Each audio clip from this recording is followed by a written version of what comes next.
Hello, Mr. Fielding. My name is Eddie, and I'm the head of the IT department.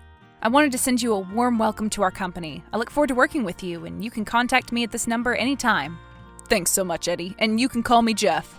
I've heard a lot of good things about you. You keep your department running very smoothly.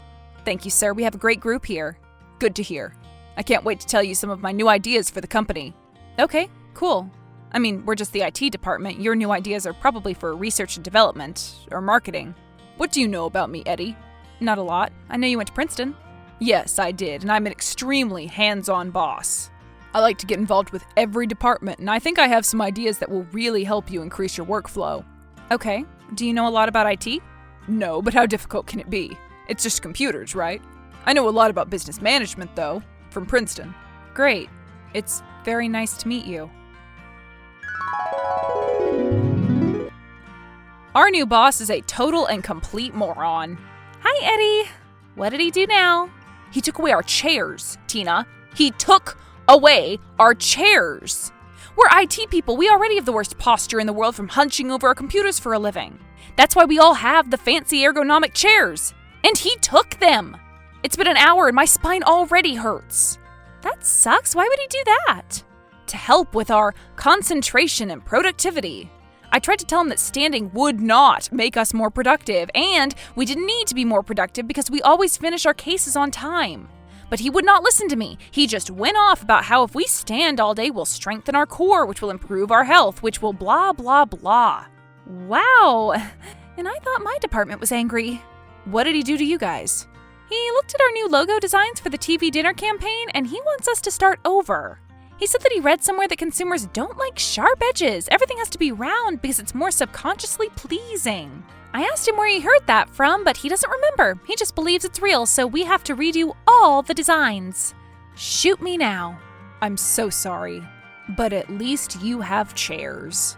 Did you know this is his first job? I think he did an internship or something, but this is his first real job, and he already thinks he's God's gift to the corporate world or something. He wouldn't have even gotten this position if he didn't have Princeton on his diploma. Oh, and doesn't he love to shove that in our faces? I almost want to start a department-wide drinking game. Take a shot every time he mentions Princeton. You'd get hammered before lunch. Speaking of, want to check out that new deli today? Sure, I'll meet you downstairs at noon. Hello, Eddie. Did you forget something? Hi, sir. No, I don't think so. I'm actually on lunch now, so if it's an urgent issue you're talking about, call 166 and ask for Kyle. This isn't about tech issues. This is about employee issues. What's wrong? You left the premises for lunch, and yet your office account says away. Yes, because I am away. No, you're out. Didn't you listen during my PowerPoint this morning? We have a system, and we need to follow that system exactly. Available means you're at your computer and ready to help. Away means that you're away from the computer but still in the office. And out means you're out of the building, which is where you are right now. Which is why you need to come back here and change your status before you can leave again. We're already on the road. I'll do it next time, I promise. No, rules are there for a reason. You need to turn that car right around and go back to your computer. To change my status icon, I'll just have Kyle do it for me. No. Remember my PowerPoint slide about coworker confidentiality? Kyle can't touch your computer without your written permission. Okay, I'll follow the rules, but I'm not turning around. We only have an hour lunch and I don't want to waste it. I'll email Kyle my permission and then he'll get on my computer and change my status. Will that work? Yes, I guess it will. Great, doing it now. But I will be making a note of this on your record. You've already wasted 4 minutes with the wrong status, and by the time Kyle fixes the problem, it will be at least 5. Enjoy your lunch. Hello, Eddie. How is your day going? I hope you're having a pleasant, productive day. Can I help you with something? Yes, I had an idea. Last night I was watching a TED Talk about common stereotypes, and do you know the most famous stereotype about IT professionals? That we're virgins? Please don't speak like that. I don't want to report you to HR. I didn't mean anything by it. I just thought that was the most famous IT stereotype. Haven't you heard that before? I'm not comfortable answering that question. And no, the most common stereotype about IT professionals is that the first question they always ask their customers is, did you try turning it on and off? We do ask that a lot. You'd be surprised how many times it's actually worked. I'd say at least 20% of our calls. Yep, well, I hope you're aware of the negative stigma attached to all forms of stereotyping. I don't want any of our staff and customers to be offended. Like I learned in Princeton, office unity breaks down if even one worker is offended. So I'm going to ask you and everyone in your department to refrain from asking that question. Seriously? But it works. We ask that question for a reason. I'm sure you can find a suitable workaround. This is the only question we're not allowed to ask? Yes. Okay, we will never ask that question ever again. We'll just use synonyms, right? There's nothing wrong with that. I guess that will be fine. Great. You haven't responded to my email, so I'm texting instead.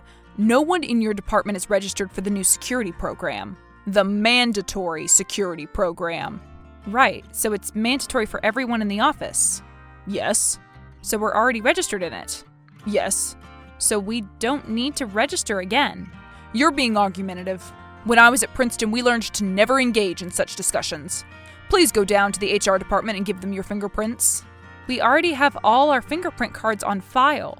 I don't know if you know this, but our whole floor already has added security measures because of all the expensive equipment we use. Please go to HR now. It'll just take a few minutes to do your fingerprints again. All right.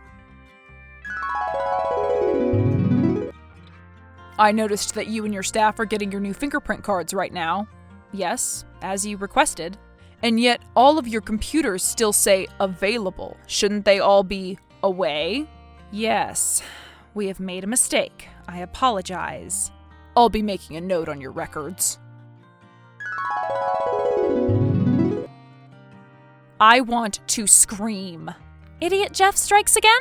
He demanded that my entire department drop what we're doing to get fingerprint cards that we don't need. And then, when we did what he said, he reprimanded us for not changing our statuses for the 5 minutes we were away from our chairless desks. Wow, he couldn't be a bigger jerkwad if he tried. But what do you mean by reprimanded? He made another note on our records. Sounds like my junior high principal. Yes, but you know that our records dictate when we can get raises and how much we get with our year-end bonuses. Every time he finds some petty way to complain, he's taking away money from our paychecks. Really?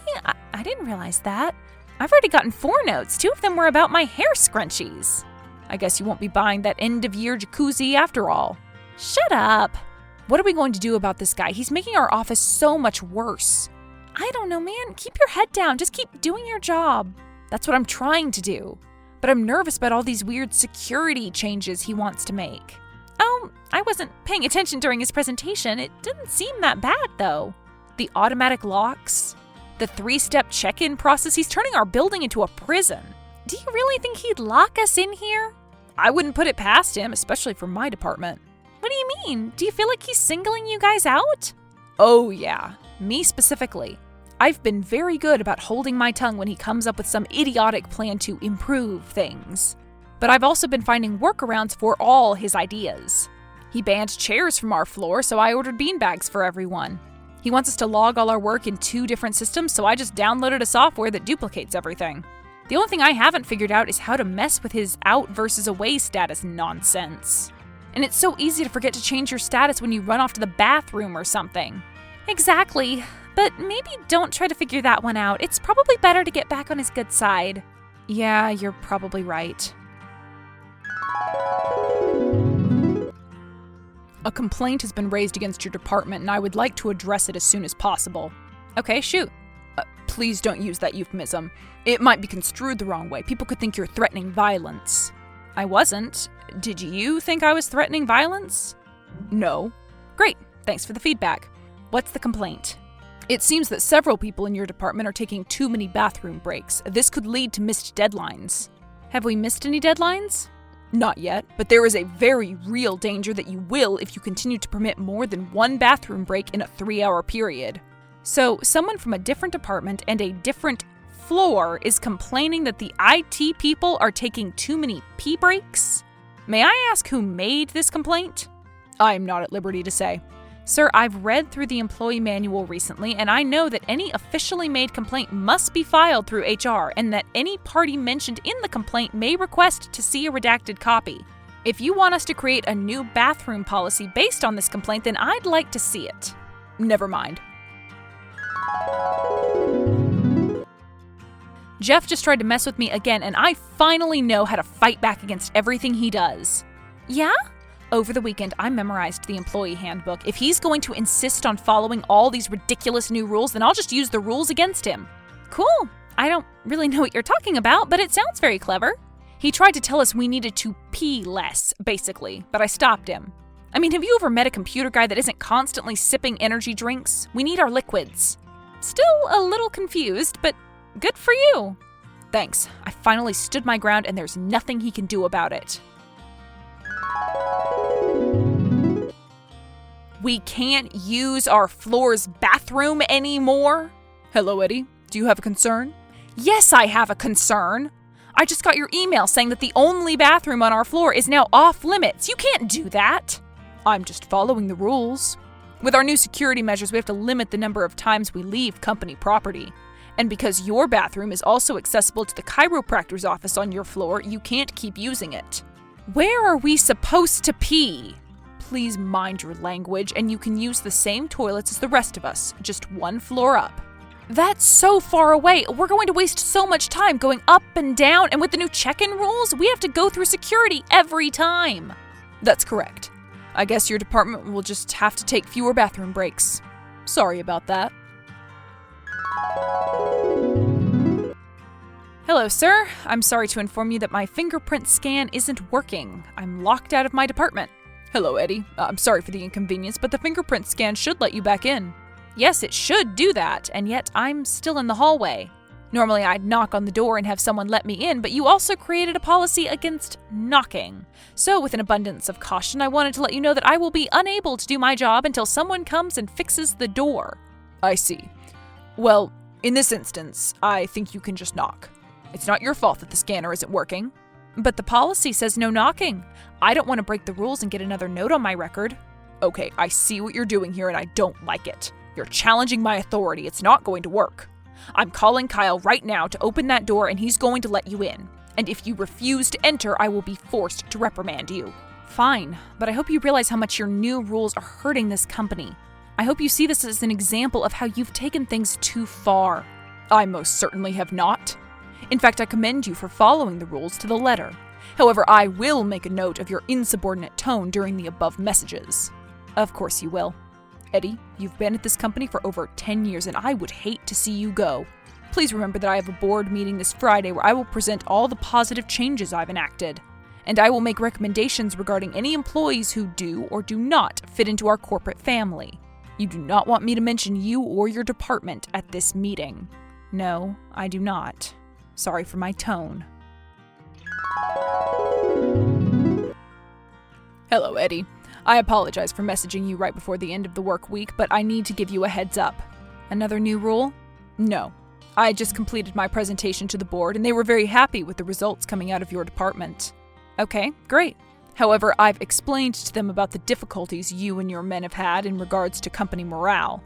Difficulties? You know what I mean. Attitude issues. So they've requested that you attend a mandatory seminar on Monday. How long? Just a couple hours, but you will need to fill out a 20-page questionnaire beforehand. You want me to spend my weekend filling out a questionnaire? Yes. Me and everyone in IT? No, just you. Okay? And there's nothing I can do to avoid this? No.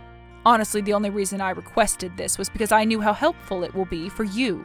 You've been bristling against my management style all along, but I'm certain that if you put in a bit more work, you'll turn into a model employee. All I want is for you to understand the importance of following the rules without complaint. Eddie, do you understand the importance? Yes. Email me the questionnaire. It's already been sent. Have a wonderful weekend. Eddie, are you still in the office? Yes, I wanted to finish this stupid questionnaire before I left. 3 pages done so far. Great work. Now, I need your help. Yeah? I'm in the hallway on your floor and the doors won't open for me. Can you let me back into the office?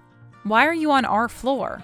Please, everyone else has gone home and the security guards aren't answering my calls. Why are you on our floor? Because I went for a smoke break, okay? I know it's against the rules, but I was really stressed out after the board meeting and I needed a quick smoke. I didn't realize that my fingerprints wouldn't work down here. Wow, that's a shame. You have to let me in. There's no other way out of here. And you're right there. I can see you through the window. Do you see me waving at you right now? Yes. Wow, you really are close, just on the other side of our door. Unfortunately, I won't be able to help you. But you have to! There's a rule against knocking, but now that you see me, there's no rule about letting me back in. Right, I should let you back in. Unfortunately, your computer says that you're available, which means that you're at your desk right now. So the person in the hallway is clearly not you. If you had followed the rules and changed your status, you wouldn't be in this situation right now. I'm so sorry, the rules are there for a reason. No, let me in! Well, if the weekend security guards don't answer, you can always call 911. They'll send someone to break down the door and let you out. Or call anyone in my department who likes you enough to drive all the way back here and let you out. I'm sure they all love you and the positive changes you've made in our lives. But on the off chance that you've alienated all my staff, you might have to wait there until our regular security guards come back. On Monday. Have a great weekend. I went home right after that, leaving Jeff alone in that hallway. He waited there for 6 hours before he finally got up the nerve to call 911. They had to break down the door to let him out. Of course, the board of directors were not happy. They got rid of the new security system, and they got rid of Jeff, replacing him with a new boss named Kathy who isn't as hands-on. Thank God. During his big goodbye party, Jeff said it was a mutual decision to leave the company. But we all know it was because he'd created a work environment where everyone in the company hated him with a fiery passion. He works at Google now.